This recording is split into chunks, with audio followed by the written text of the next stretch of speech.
এইটা আসলে অনেক আগের একটা ব্লগ। শীতকালে যখন বাবার বাড়িতে গিয়েছিলাম তখনের একটা ব্লগ আর কি, দেওয়া হয়নি সময়ের কারণে। মানে এত ব্যস্ততা, মানে একটার পর একটা যেন প্রোগ্রাম লেগেই থাকে।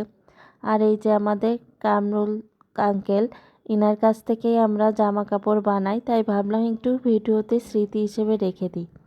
আর এই যে আমাদের একটু কেনাকাটার বিষয় ছিল, আর ভাইও কিনলো আর কি জুতা। তারপরে আমরা খাওয়া দাওয়া করতে চলে আসলাম। ছেলে মেয়েদেরকে নিয়ে আসিনি, মেয়েকে দেখলাম যে নিয়ে আসি বাসা থেকে, আবার মেয়েকে নিয়ে আসলাম। ছেলে ঘুমাচ্ছিল বলে আনা হয়নি। এই যে দুইজনে বসে পড়েছে, দেখেন মেয়ের কিন্তু চোখ মুখ দেখলে বুঝতে পারবেন ও ঘুমিয়েছিল। এই যে মামা ভাগ্নে একসাথে বসে গল্প করছে, ও বলছে যে মামার কাছে বসবে, আর আমরা দুই বোন একসাথে বসলাম। যে মামার সাথে বসে যত গল্প দুষ্টামি এই তাই চলছে। আর এই যে ততক্ষণে আমরা একটু ভিডিও করে নিচ্ছিলাম। এই যে দেখেন মেয়েকে দেখেন কি করছে, আর হচ্ছে সবাই আর কি একসাথে ভিডিও করছিলাম। মেয়ে তো একসাথে কখনোই বসে থাকা মানুষ না। এই যে মামা ভাগ্নি মিলে তারপরে আর কি ঘুরে বেড়াচ্ছে। আমরা যখন সন্ধ্যাবেলার দিকে যাই তখন আসেনি কেউ, আর আমরা আসছি আর কি। এই যে আমাদের খাবার চলে এসেছে, আর এই বিস্টসিতে আর কি এইখানের আর কি ওই শর্মাটা খুব ভালো হয়, আর ফ্রেঞ্চ ফ্রাইটাও গরম গরম থাকে, বেশ ভালো লাগে খেতে। এই যে আমরা খাচ্ছি।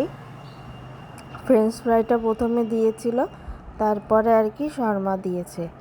এই যে তারপরে এই যে শর্মাও চলে এসেছে। মেয়েও শর্মা বেশ ভালো খায়, ফ্রেঞ্চ ফ্রাইও ভালো খায়। ছেলে তো সময় বেশ ছোট ছিল, ছেলের জন্য ফ্রেঞ্চ ফ্রাই নিয়ে গিয়েছিলাম। আর এই যে দেখেন আমি খাচ্ছি শর্মাটার মেয়োনিজটা এত মজা হয়। মেয়ে তো বলে সবুজ সবুজ মেয়োনিজ, সবুজ সবুজ সস খাবো। এই যে খুব মজা ছিল। তারপরে এই যে আমাদের খাওয়া দাওয়া শেষ। এইবার আর কি বিলটা করব। বিলটা আমি কার্ডেই করেছিলাম, এখানে কার্ড নেয়, তাই আর কি কার্ডেই করেছিলাম। এই যে সেদিনকে যা যা ছবি তুলেছিলাম সেইটা আপনাদের সাথে শেয়ার করছি। আর আমাদের ভাই বোন মেয়েকে নিয়ে এই ছোট্ট ব্লগটা আপনাদের কেমন লাগলো অবশ্যই কমেন্টে জানাবেন। আর ভালো থাকবেন, সুস্থ থাকবেন, চীনা লাইফস্টাইলের সাথেই থাকবেন।